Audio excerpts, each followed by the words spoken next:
Joey. So there was some breaking news earlier today. I say breaking, but it's kind of an update to a story that happened a few years ago.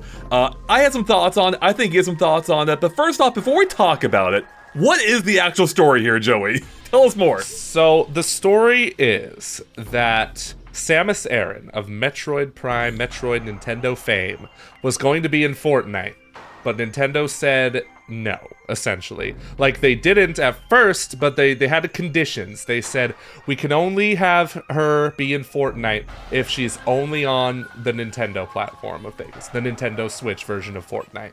But Epic Games responded saying, we can't do that because we need to have this experience be consistent across all 87 platforms Fortnite is on. So in the end, Samus didn't wind up being in Fortnite. And this was all confirmed by Donald Mustard, the former CCO, I think, over at Epic Games. He's not there at the company anymore, and he told all in this interview with Steven Totillo. So, yeah, there was already, like you said, this was a story that was like years ago. It surfaced, especially after the Apple versus Epic Games trial. But now we're hearing it directly from the horse's mouth, that horse being Donald Mustard. Right, basically confirming that what we had heard is true. Samus did seem to be like that. She stood a chance of actually being in Fortnite until Nintendo shut it down. It sounds like, Epic wanted it to happen, but Nintendo wasn't, or they weren't willing to make the concessions that Nintendo wanted for it to happen, which we actually saw something similar in Rocket League on Switch, where you could actually get a Metroid car, I think a Luigi car too, and but they only appeared in the Switch version. For anyone else playing, such as cross-platform compatible, they would just see a generic car in its place if they were not playing a Nintendo Switch themselves. So they didn't want to make the same concession for Fortnite, apparently, or rather, I guess, in this case, it's a different company. Did Epic own Rocket League at that time? I don't remember. I don't know. They own Rocket League now, don't they? Yeah, they do now, That's interesting. In any case, Fortnite is an entirely different platform, and, just seeing this, it's like, man, that's such a typical Nintendo move. Like, I mean, on the one hand, it doesn't matter. Both Epic, Fortnite and Nintendo are going to be fine. Neither is going to be greatly impacted by this. On the other hand, it's like, maybe there was an opportunity here for, at the least, Nintendo to, one, offer fans something that they actually want. Even if you're a Fortnite hater, like, I think you'd be willing to concede that, not you, but people in general, that it would be fun to play as a Nintendo character in a game that's played by people, millions of people all over the world, including my dad, and, exposing this character to a broader demographic. People who may not even know who Metroid or Samus is, they might be like, oh, hey, that is a character I recognize, maybe I'll try playing one of their games, or, as in, after playing Fortnite, that they recognize them. Of course. But then, Nintendo was such a stranglehold on their IP, I think almost to a degree that can be damaging, which I think you could argue we saw before in the Wii U and 3DS era, which is when Nintendo was forced to kind of broaden out, which is why we're now seeing, movies and theme parks, because Nintendo realized, hey, there's more with this IP we can do, and we should broaden out because we are kind of a sinking ship at the moment. Luckily, they turned that around, and we're still seeing the benefits from that previous era, and we're going to continue to, because then Nintendo realized, hey, these things actually make us money, and which is why I'm so confused by the Samus thing. But I don't know, what do you think, Joey? Yeah, it is frustrating. It kind of is. But like you said, this isn't going to hurt anyone in the end, but it's still frustrating to see, like, Nintendo is kind of like, I don't know, that old man who's like, get off my lawn, kids. Like, it's just so frustrating. Everyone seems to be playing nice with, like, Fortnite, right? You got Kratos from the PlayStation side of things in there. Freaking John Halo himself, Master Chief, is in the game. And it's just like, Fortnite has become like this celebration of, like, not just games, but like all forms of media. Like Ellen Ripley's in there too, and The Mandalorian. It's all kinds of crazy stuff. But Nintendo's over here like, nope. We're not going to take part in that stuff, and I don't know, I feel like it's just a bad look in the end, and it's like I also said, the Mandalorian's in it, Disney plays part. You think Disney of all people would be like so shrill about this, because they're also very protective of their IP, but not this protective, I'll tell you that.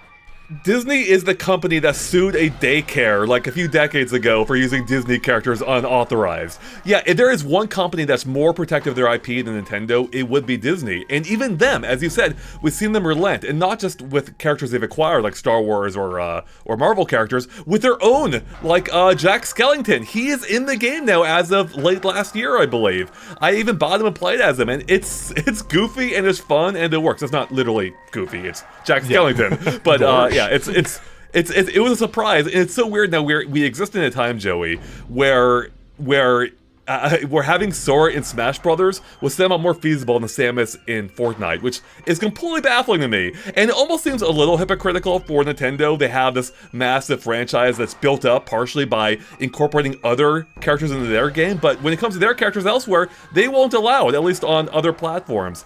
And it just feels like one of those, kind of backwards thinking, ancient relic Nintendo era decisions that just stuck with them through all this time and will for the foreseeable future as well. Fortnite-seeable future. That was terrible. I'm sorry. It's fine. It's fine. And although like no one, and although other both companies will be fine in this, like no one would be hurt by this either. Like the only people that this is really hurting at the end of the day right now, or the people being hurt most, are Nintendo and Fortnite fans. Like it would be fun to play as Samus alongside Master Chief and Kratos, and go on like a campaign run with your buddies and storm a city or something. And Samus is like one of the few Nintendo characters that they have would actually be almost a perfect fit for Fortnite. She already has a gun, which, I mean, granted, it might be a little weird with the fact she has an arm cannon and be holding separate guns. Putting that aside, though, she already guns down things. And she's a humanoid character, fits perfectly with the Fortnite model. Whereas, we're not asking for, like, a Mario or Link or something. This one Samus actually does make sense.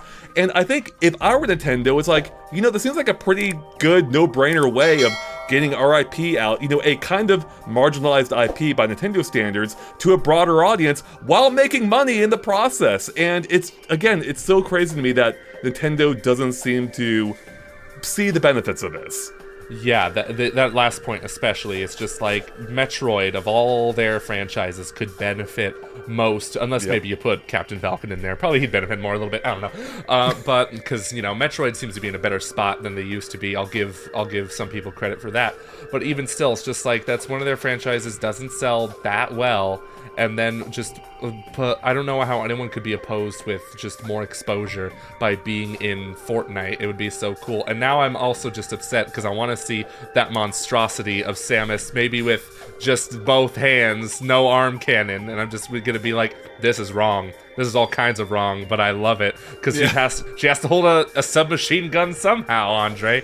Yeah, So, I, not to go too far off the main point of this, but I have put some thought into how this could work. One, maybe she can just incorporate the guns into her arm cannon, kind of like how in our April Fool's joke we had the golf club strip come out of her arm cannon.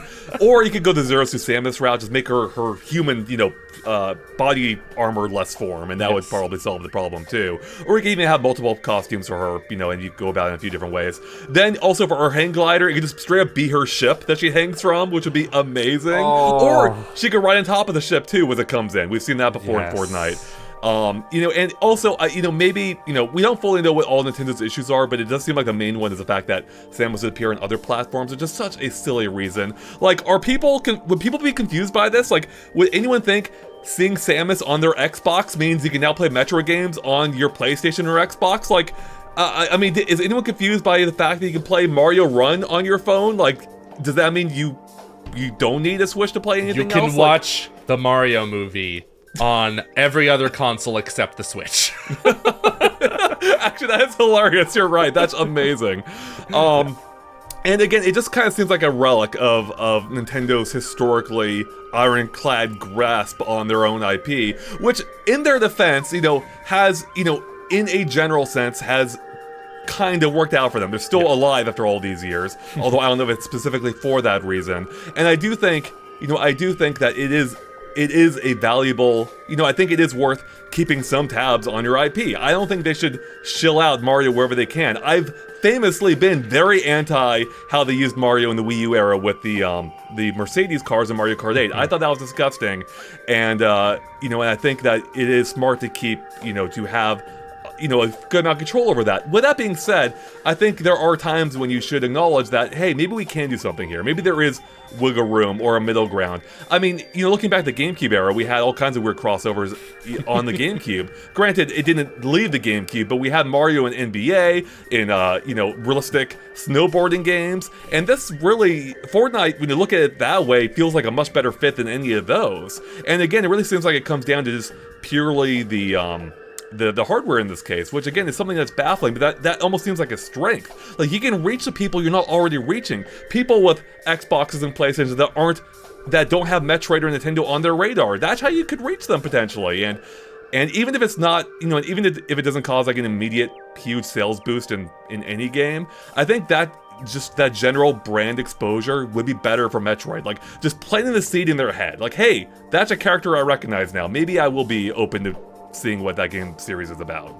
I totally agree. Yeah, it'd make great like advertisement for Metroid Prime 4 or any remasters that have just come out or will hopefully come out in the next few months. I don't know.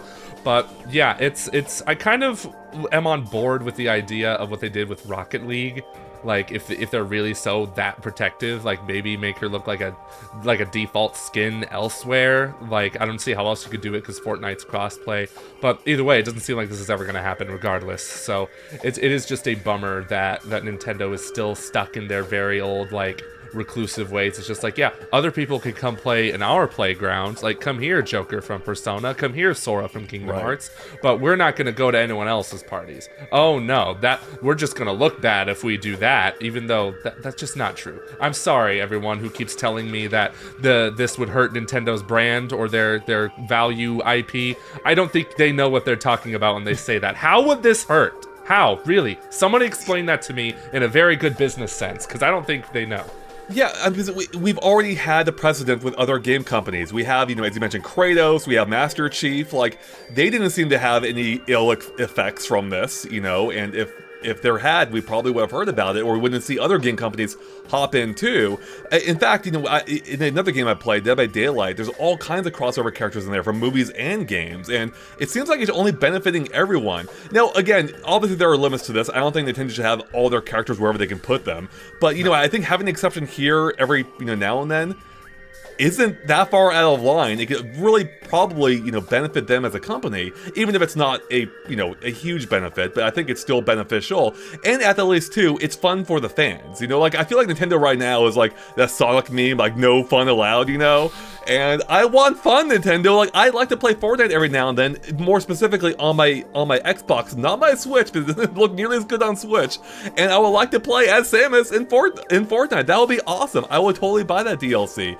And I think there's other opportunities there too, even just beyond Fortnite, for like more fitting crossovers. I don't have any examples off the top of my head, but it sucks that Nintendo has this hard line in the sand, being like, no, if it's not on a Nintendo platform or phones, apparently, it can't happen. And it feels like we're back 10 years ago, and we're not making any or 11, 12 years ago, we're not making any movies or theme parks, and hey, sure enough, it's finally happening. And I think, Joey, there will come a day where Nintendo will realize we have more to gain than to lose by allowing our characters elsewhere, but I think it's going to take another, good ass-kicking in the marketplace for them to realize that. Yeah, seriously, I was just thinking about that too. It's just like, I remember when they first made the jump to mobile, after years of people saying this will never happen, this will never happen, even Nintendo probably even saying that too, and then they came out and had a conference saying, hey guys, so we're gonna put games on mobile. Yeah, so I kind of feel like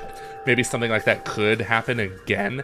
I'm not quite sure what it's going to take. I don't know if it'll exactly take like Nintendo's next console like failing again or what have you. Maybe a little bit. Maybe if they start to see like, hey, our sales for the Switch 2 or whatever are not as high as we want them to be, maybe there should be some way we can incentivize, not really incentivize, but like make people more aware of our brand and what's available on Nintendo platforms. Right.